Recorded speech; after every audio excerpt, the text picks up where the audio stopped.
You are watching and listening to the Electronic Intifada. I am Jon Elmer. This is the Resistance Report for day 671 of Israel's genocidal war. I am reporting this on August the 7th.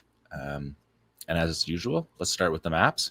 We are still using these United Nations Office for the Coordination of Humanitarian Affairs maps that are updated each week. We can see 88% of the Gaza Strip is under shoot to kill and displacement orders. You can see the three, essentially the three ghettos that are forming in Mawasi and Deir al-Balah, and in the north in Gaza. Over the weekend, the Israeli military said that they carried out 130 airstrikes over the weekend. And as we know from Nora's report, the majority of the deaths this week have been at aid sites. More than 1,500 people have been massacred at these U.S. mercenary and Israeli death trap aid distribution sites. And so this is a particularly cowardly way of fighting this war, this starvation, the war of starvation, and then massacring people at the starvation sites rather than fighting the resistance in these open areas that have no population in them anymore.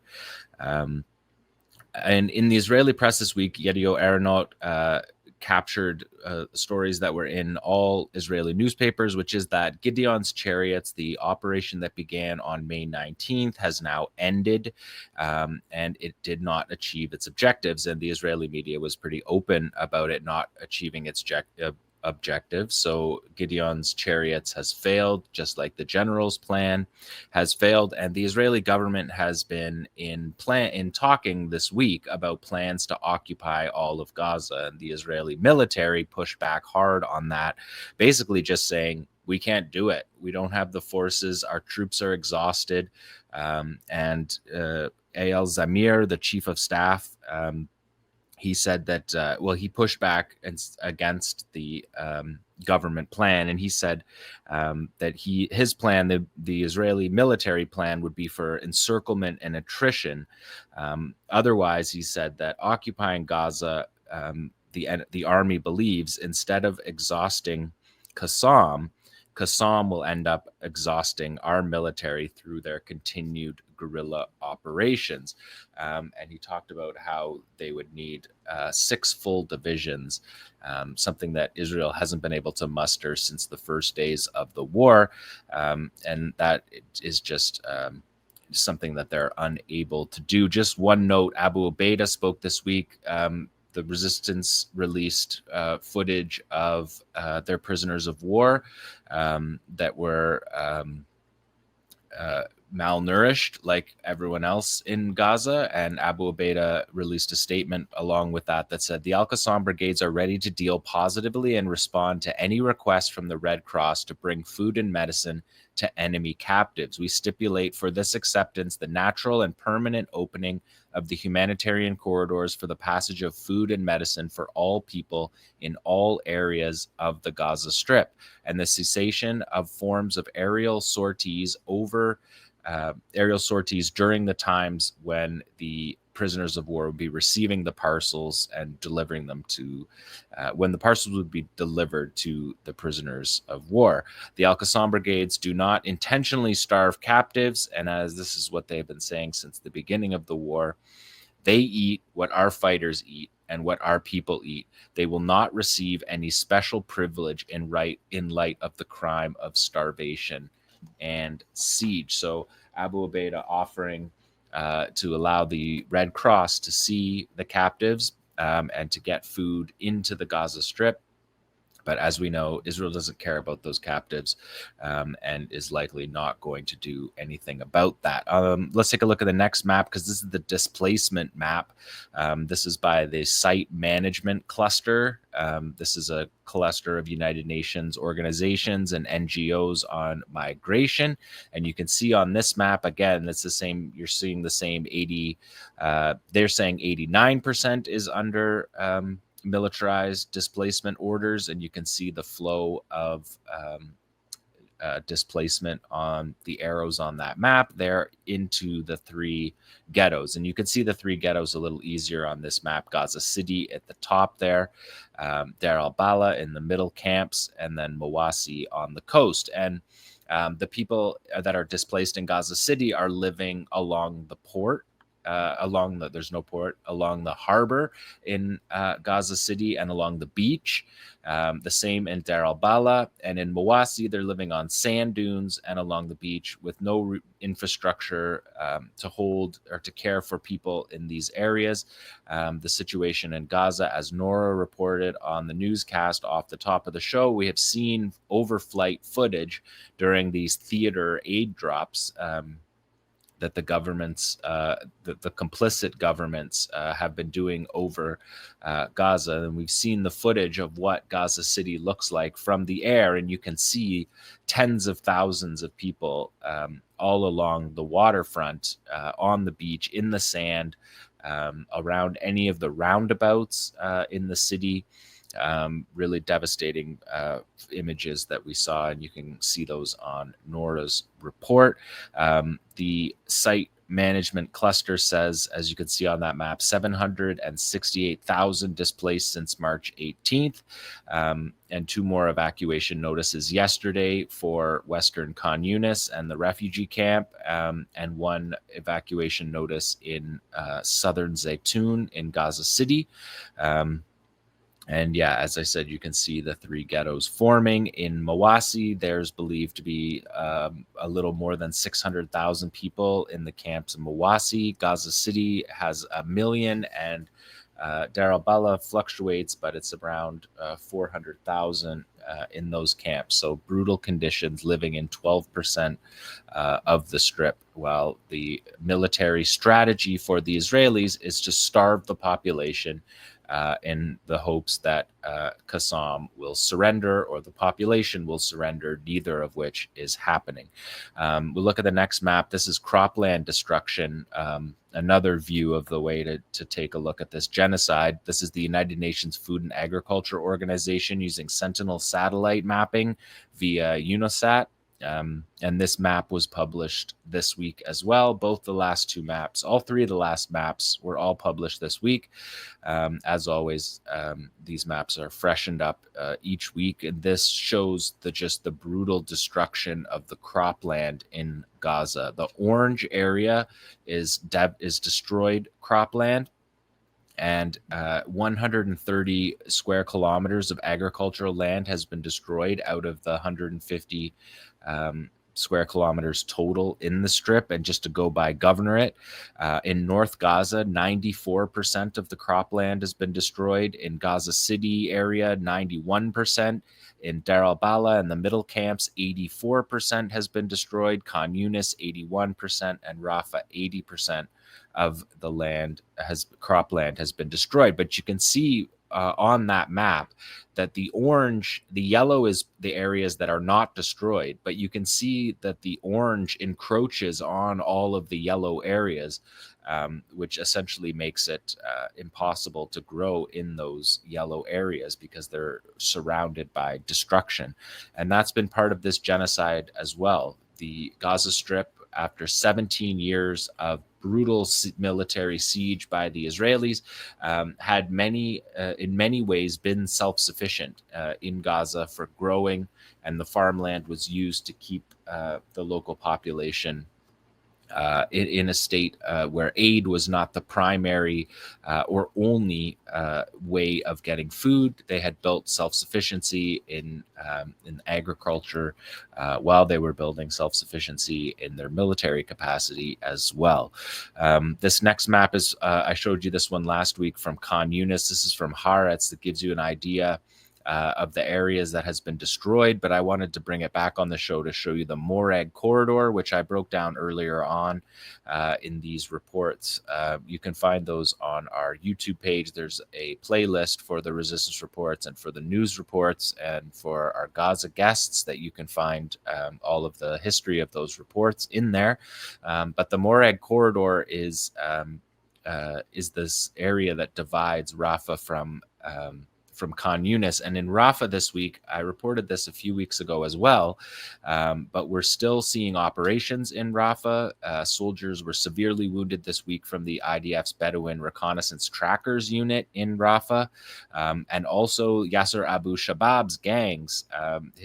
This is Israel's collaborators. Their gangs were targeted in Rafa, and the Israeli state broadcaster again reported that the IDF's medevac unit, Unit 669, medevaced Yasser Abu Shabab's gang members, collaborators out of Rafa. So they're getting medevac helicopters. This is I have reported on these before. They've happened before. And in Khan Yunis all weekend in the north of Gaza, in the absence of face-to-face fighting, the Israeli military has been using more of these M113, their old stock troop carriers, and filling them up with bombs and using their robot tank bombs that they are unmanned, and they use those for demolition and destruction. Reports of that in Khan Yunis specifically this week. And just to keep the Morag corridor in mind as we go to the next image, because that's where this operation that I reported on last week, number 5, is the Israeli drone footage found 13 armed Kasam fighters that were attempting to capture Israeli soldiers, as Army Radio said last week.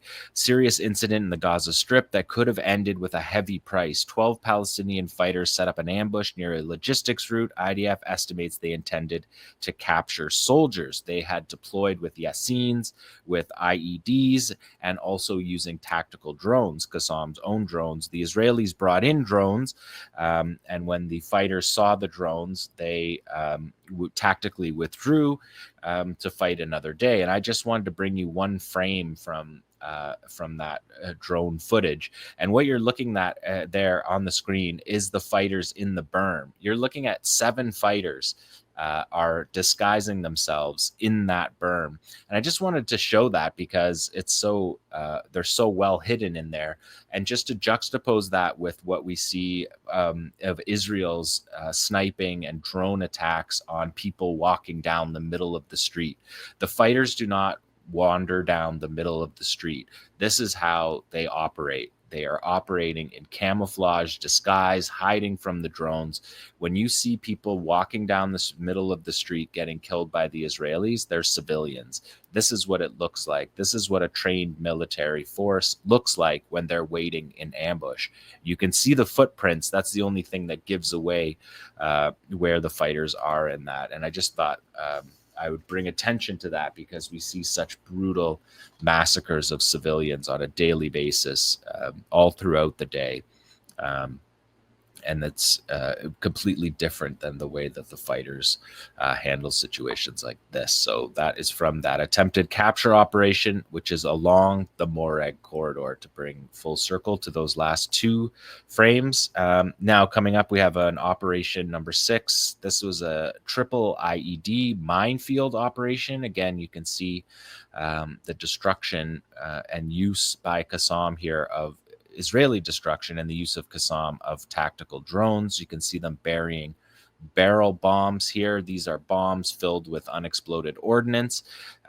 You can see they are easily buried in this kind of sand. And when you see the further picture there, you can see the Israeli military driving in their convoy. It looks like the first one looks like a Namur troop carrier.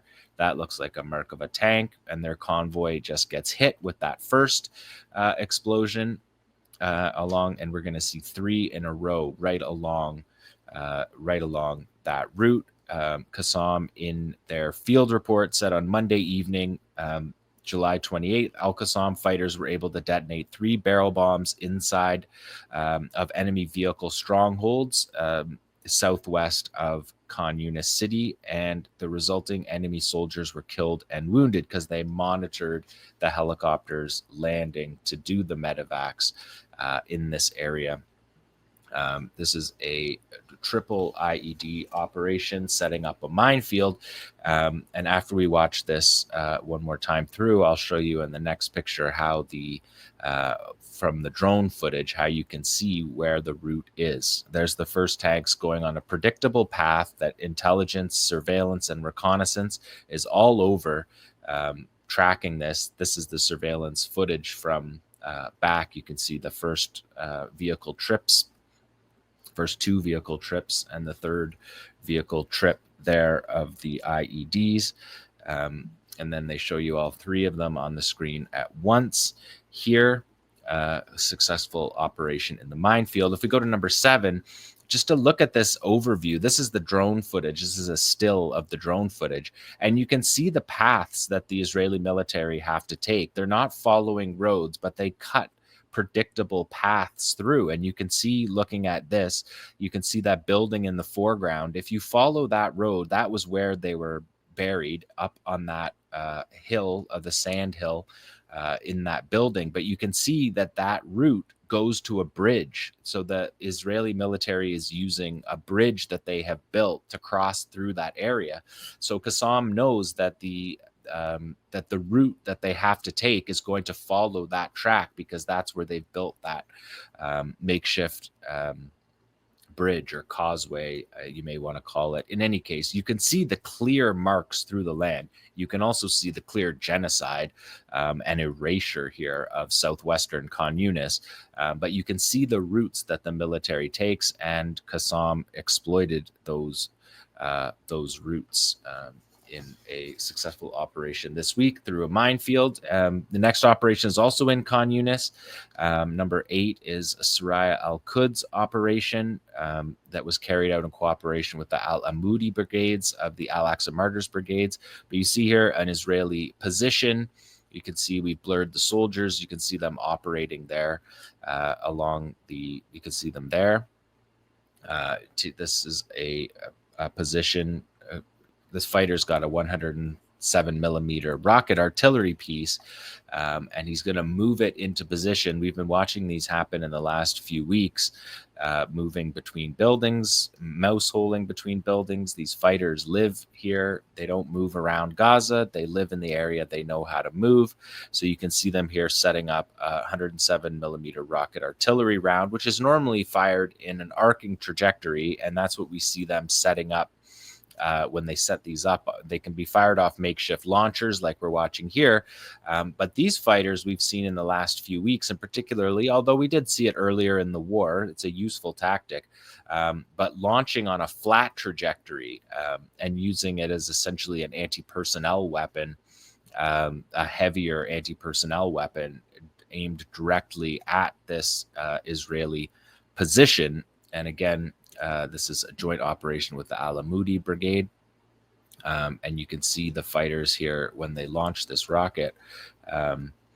They basically thread the needle exactly on this operation. That's the building that we were just looking at. They're identifying it as a command post for the Israeli military. You can see Shujaiya al-Quds have their own launcher systems here. Normally, earlier in the war, we would see those launched in multiple launches, but there's a direct hit on that position using that piece of rocket artillery, which is probably out of range for the Al-Ghul sniper rifle, and it's a more of an area weapon. It's more of a threat to the number of troops that are in there than just a simple sniper operation. So that is an interesting operation. The next one, number 9, is Kasam's Rajim. This is Kasam's built system, 114 millimeter rocket artillery system that we saw be used so effectively on October the 7th. That began the operation on October 7th and pushed the Israeli military into their shelters, which allowed the blinding and breaching operations to be executed. These were done with Kasam built rocket artillery. And since Gideon's chariots, there have been more than 160 distinct artillery operations. I went back and counted through them for each week's shows that we have reported on this. We don't show, they get a bit short shrift on this show just because there's so many other videos to show, and there's not much to see in the artillery operations. The mortars when they're just loading tubes. You don't see the other end of the operation, so they don't make it on the resistance report very often. But as you can see, 160 distinct artillery operations. That's not number of munitions, that's number of overall operations. Most of the operations have several munitions, like what you're seeing here right now. There was 20 artillery operations this week alone. And again, the Rajim that you're seeing there is a Kasam built weapon. Moving a little further north, the Gaza City, Shujaiya neighborhood, we have the Popular Front for the Liberation of Palestine, Abu Ali Mustafa Brigade's operation, a joint operation between the PFLP and Islamic Jihad.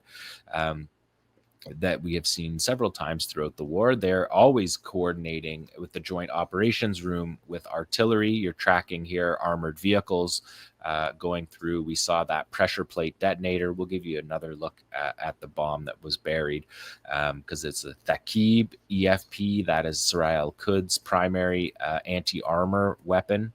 And you can see, again, just the total destruction in Shujaiya. No military purpose to it, just wanton destruction. And in this July 30 field report, they mentioned that this operation was from earlier. There's the pressure plate detonator that you can see. So they bury the 𝐓𝐴 and then they put the pressure plate with so much destruction, they don't even need to bury it. And the armored vehicle rolls over it and trips it at any point. So you don't need to have a fighter in place there triggering the detonation, because Israel is going to respond by mass attack after this, and you don't want your fighters in that area. So you can see them using the surveillance footage from a distance there. A successful operation from earlier in July. Again, sometimes we get these operations late. All the operations were published this week, but that operation took place in early July. And next up, we have a PFLP poster that they published this week that says, "My weapon, no power in the world can take it." Good PFLP poster in their standard style, I guess you could say. And another poster from 𝐓𝐡𝐞 𝐄𝐥𝐞𝐜 here saying, "Your chariots are in ruins." And this is a play on Gideon's chariots, that the operation is in ruins. The Israelis themselves admitted it was a failure. It was in their newspapers this week. But it's also a play on the Merkava, which is the chariot in Hebrew is the chariot of God. It also carries the connotations of sacrificed for nothing here, wasted, so that your chariots have been wasted by your government's operation, which failed. And I think both sides agree on that right now, and that is why the Israelis aren't sure what the next phase of this war is going to look like. So that is the Gaza report, but I just wanted to bring you a couple from Yemen that happened this week. You can see this Israeli IDF map showing rocket sirens that put hundreds of thousands of Israelis into shelters this week, and there was American Congress people in Israel for that, so they got that experience as well. This is an attack on Ben Gurion Airport, according to the Yemeni armed forces, with a Palestine 2 ballistic missile. And there was several operations this week. Earlier this week, the Yemeni armed forces said that their drone air force of the Yemeni armed forces carried out 3 qualitative military operations targeting 3 Israeli enemy targets using 3 drones. 2 of these operations targeted 2 military sites of the Zionist enemy in the areas of Jaffa and Ascalon, while the 3rd targeted Haifa port. So the Yemenis promised to expand their blockade to Haifa port in the Mediterranean after the shutdown of the Eilat port. And this next slide is from the Yemeni armed forces that shows how many munitions have been used. 679 munitions have been used in support of Gaza in these 2 years, coming up on 2 years. Abdel Malik al-Houthi gave these figures in a speech a couple weeks back. Yahya Sari, the spokesperson for the Yemeni armed forces, said, "Yemen will not abandon its religious, moral, and humanitarian duties towards our Palestinian people Al-Aqsa Mosque, and our brothers in Gaza who are subjected to killing and starvation through aggression and siege. Silence on this genocidal war against our brothers in Gaza is a disgrace and a shame that will continue to haunt the Arab world throughout its history, and its consequences will be severe for all peoples and countries sooner or later, Yahya Saree said. Yemen will continue its supportive operations until the aggression stops and the siege on the Gaza Strip is lifted. So they have been consistent with that. So that is the resistance report for day 671 of Israel's criminal genocidal war in Gaza.